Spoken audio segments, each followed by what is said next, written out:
Warning, this content may be disturbing to some audiences. Subscribe. If you dare. When I worked as a cashier, if I held out my hand to take money and they put it on the counter, 95% of them would hold out their hand to take their change when I was done. Hey everybody, welcome to ANECDOSED. People ask Reddit. Cashiers of Reddit, what's some annoying stuff customers do that just makes you go bananas inside? Number 1. Yelling at me regardless of what I do with your stupid effing milk. If I bag it without asking, I've had a lady rip it out of the bag, shove it in my face and go it has a handle. If I don't bag it and don't ask, I've had someone slam it so hard into the self-bagging thing that it started leaking. You sure showed me. If I ask and they don't want it bagged, I've had someone look very offended and say, I'm pretty sure I can handle a gallon of milk. If I ask and they do want it, I've had someone say yes, that's why I gave you bags? And then proceed to say yes, I want that bag to every item I scanned afterwards. Please don't be condescending to me about your milk, it's not my fault that I can't read your mind about your exact preferences. I literally can't do anything without someone being a dick to me about it. It's just milk. PLS. Number 2. Commenter. If you've ever worked at a gas station/convenience store where lottery is popular, effing lottery players and their idiotic superstitions holding up the line. The really hardcore ones will only play scratch-offs, which are numbered, with a prime number, or one that ends in 13, or some nonsense, and will make you read off every ticket's hash. And for the numbers game, some of them will just memorize their hashes and list them off quickly for you to screw up, can't write their magic lucky hash s down BC, then someone else will steal them. Person B. Worked in a convenience store when I was 16. This horrible lady came in every Saturday to buy loads of lottery tickets, hundreds of pre-selected lines every week, and 2 quick pick lines. Well, one Saturday I printed her 2 quick pick lines and she flipped out because they were each on 2 separate tickets instead of the usual one. So I printed her a new ticket and I bought the reject ticket myself, to balance my register. I won €500. I was so happy when I got to tell her the following week. She was absolutely disgusted. Number 3. Commenter. When I worked as a cashier, if I held out my hand to take money and they put it on the counter, 95% of them would hold out their hand to take their change when I was done. And 100% of the time I'd put it down on the counter just like they did. Take that. Person B. I used to do this all the time and a customer complained once. My supervisor came over asking what had happened and I acted like I was completely oblivious. The customer is not always right. The customer is often an asshole. Number 4. Commenter. I've been a cashier at 2 different fast food places. It's the worst when they complain about the prices. I don't make the prices and I can't give you a discount. Just leave if you don't want to eat here. Person B. It's worse at a gas station. They do that with the food, beer, tobacco products, and the gas. Then they ask me why the price of gas goes up, and when is it going to go back down. And then they start going off on politics and how it's the Arabs' fault that the prices are so high, and blah blah blah. And I'm standing there contemplating homicide. Number 5. Commenter. We had a customer complain that we don't smile enough, so we kept getting told to smile, which I hated. If I don't want to smile and I try to fake it, I just look really stupid, and I don't think the customer wants to look at my goofy face while they're being served. Person B. As long as you're being polite enough and at least somewhat friendly, why should it matter if you're smiling? Number 6. Commenter. Trying to use fake $100 bills to buy $3 worth of stuff. Also paying with stolen credit cards. Person B. Ooh, especially when they try like 6 different stolen credit cards in a row, hoping to find one that isn't canceled yet. Like, really dude? Person C. Oh, that must have happened to me once when I was cashiering. 3 guys walk in and buy a $200 gift card and use 3 different credit cards since the first 2 rejected. Whoops. Number 7. Commenter.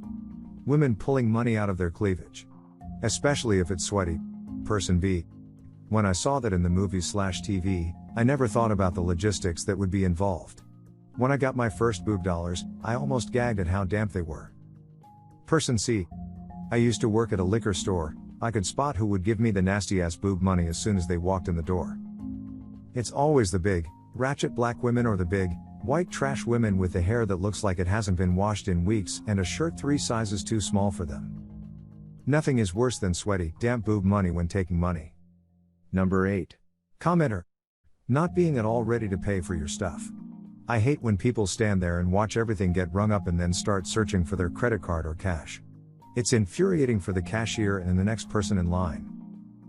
Person B, or in my case, since I work at a video game retailer, they start the transaction, nearly finish it, and then start wandering around for something else to buy while there are other customers waiting in line. I mean, we're able to suspend the transaction for them so we can help other people, thankfully, but still. Person C, I've actually had people transfer money from their savings account to their spending account, on their phone, when there's a line, on several occasions. Number 9. Commenter. People will have a ton of stuff to buy and when they come up to the register, they realize they forgot their purse/wallet and just run out to get it. I'm just standing there awkwardly as a huge line begins to form. Person B. I work overnights alone too. My system memory is disabled, and FFS, how do you not realize that you don't have your effing wallet? I have to abort the transaction and write why I aborted the transaction down. Number 10. I work at a gas station. We have a lot of pumps and you can't see all of them from the checkout. But almost everyone that comes in for gas asks me to put $20 on the black Toyota or some similarly vague car description. 1. I can't see all the cars at the pumps well enough to determine which one is the black Toyota. 2. Even if I could see them well, I really don't know that I could tell your black Toyota RAV4 from the black Honda CR-V on another pump upon a quick glance. 3. Sometimes there is more than one car that fits the description given, causing more confusion. 4. When I inform them that I don't know what pump their car is on, they inevitably get huffy and start wildly pointing in the direction of all the pumps. It's right there. Right there, that one. As if I can tell their vehicle out of the 6 in the same vague direction, which I may or may not even be able to see. 5. Even with all this trouble, they still sometimes manage to be confusing enough to end up with their gas put on someone else's pump, and then accuse me of trying to rip them off. 6. By the way, I'm the only person on register, so by this point there is a huge line of people and they are all in a hurry and pissed at us both for taking so goddamn long to finish what should be a 2 seconds transaction. Here's a hint. Before you go in to prepay for your gas, look at the pump number. Your cashier will be grateful. Number 11. Commenter. The worst is when they turn to their kids and say, or they just say it to you, see, this is what will happen to you if you don't stay in school. Never mind that 80% of the cashiers are still in school. It's not a bad job if people weren't so effing rude. Person B. This happened to me recently. I finished undergrad last year, and have been conducting research with an orthopedic surgery firm during the week, and working retail during the weekend so I could save extra money for graduate school, which I am starting this fall. I politely let the customer know what my plans were, and he didn't really say much after that. I cannot stand when people are judged by other people. Person C. I work at Foodsco, and one day an obese lady was strolling along with her kid in the electric cart, being followed by her husband pushing a full cart of mostly frozen dinners. My coworker walks out from the back of the meat department with his apron covered in blood, and the lady points to him and says, That's why you gotta stay in school. You don't want to end up stuck here like this guy. Little did she know that guy is 20 going to college, and making $22.50 an hour 48 hours a week. Of course, when I see her paying, it was with food stamps. Number 12. Commenter. When grocery store shoppers arrive with 2 to 3 carts overflowing with food items and stand there asking how much did that ring up for, as each and every item passes through. Then, at the very end, they hand you piles of coupons, many of which have expired, or that are for items the customer did not buy. Meanwhile, everyone else standing in line behind them watches their ice cream melt as tempers rise. Person B. When I worked at a grocery store, we had a lady who would do the same shit every other week.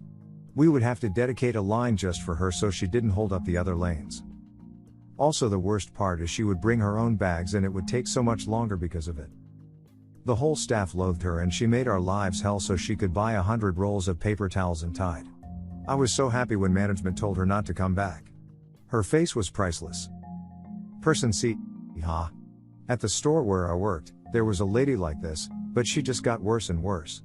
By the time I left, she required her mobility scooter, number 00 with the shiny stickers, to be ready when she arrived, 3 times a week. A staff member walk around and shop with her, but not just any staff member. It had to be either a manager or one of the few supervisors she trusted. I wish someone would have told her not to come back, but sadly we only ever did that for actual criminals, not entitled 90-year-old racists. Number 13. Commenter. Try to do the fast change scam. Or move around stuff while I'm ringing them out. Like, I don't have much of a counter. Stuff I've scanned goes to the right as I go. If one of your dumbass friends or relatives picks up something you got to go Nito, or some nonsense, and then puts it to my left, there's a good chance it'll be scanned twice. That's not even dumbassery that helps you. Camping at the register. At really small stores where you're the only customer, it might be okay to stop and go back, transaction half run, because you just remembered you need ointment or whatever. Once there's a line, knock that off. I once had to hold up a 20+ person line because 2 people from the group were continuing to shop and bring items up, arguing about it, shouting across the store at each other, etc. Just stop. Didn't scan. That means it's free. Person B. What's the fast change scam? Person C. Buys something, for example for £35. Hands you a £50 note. You type in 50, the till opens, you proceed to give them their £15 change. Before they take the change, they say, oh wait, I have the exact amount here. Give us the 50 back, and I'll give you this. Hang on, if I take that 5 from the original change, etc. This exact thing happened a few times at my store. One guy was talking quickly, knew my colleague was flustered because there was a queue, and he was shuffling notes and smiling at her encouragingly. He ended up reaching into the cash drawer for his 50. My colleague got a warning, and we were down quite a bit in cash. These people are pricks and are the reason we do not give out any change. We don't even change up a £1 coin. If you're buying something and ask for specific change, that's fine, but once I've handed you your change, that's it. Person D. Or people who are like, I gave you a 50, why did you only give me change for a 20? I had one teenager pull this on me. I'd been having a bad day and was trying to calmly tell him he'd only given me $20. He starts getting more and more belligerent, and I'm standing there staring at him like he's a moron. He finally started screaming for a manager, who came over asking the problem. Teen, I gave her a 50 and she's only given me change for a 10. I want my proper change. I proceed to open my drawer and ask him why, if he'd given me a 50, why there was no $50 note in my till. He starts babbling about how I must have pocketed it and was a thief. When I suggested we go look at the security footage from the camera that pointed directly at my till, he ran off. Another customer who'd been hanging around laughed her ass off and said he probably wouldn't try that again. Person E. I'd like to add what I do so people can't try to scam me with the fast change scam. Know how there's plastic flaps the bills slide under in the cash drawer? The ones that keep the money in place. I put the cash from the customer on top of those, before the transaction is complete. So if they say I gave you a 50, I can say no, you gave me a 20 and point to the $20 that's sitting on top of the tab, so then there's no way they can refute. It's saved me a few times. Make sure to share your personal story in the comments below and have the opportunity to be featured in a future video. Also, if you like these topics, don't forget to like, subscribe, and hit the notification button to continue seeing more content like this every day. See you next time.